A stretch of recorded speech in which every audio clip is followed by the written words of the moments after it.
Iran's most recent offer is to say, we'll talk about nukes later. So what is the plan to actually turn all of this lethal kinetic action into an improvement in the nuclear situation? Because we haven't gotten there yet. Unlike other administrations, which cut bad deals and pallets of cash with no ability to oversee whether Iran is actually pursuing a nuclear program. Which is where if we want to litigate JCPOA or the Iran deal, our view, the president's view, is that was a very bad deal. Okay. That gave them a That's bunch the of money up past. front. What's the future? To fund, you talked about negotiated deals.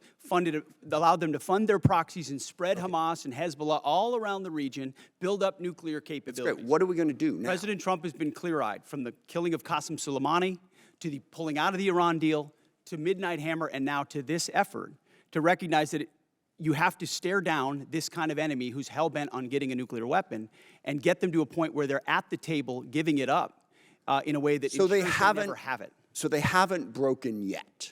Okay, we haven't gotten there yet for all of the Well, their nuclear facilities have been obliterated.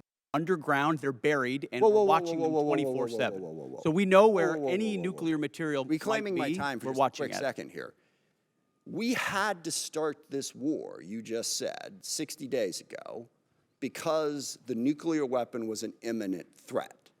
Now you're saying that it was completely obliterated? They had not given up their nuclear ambitions, and they had a conventional shield of thousands of So missiles. Operation Midnight Hammer accomplished nothing of substance. It left us at exactly the same place we were before.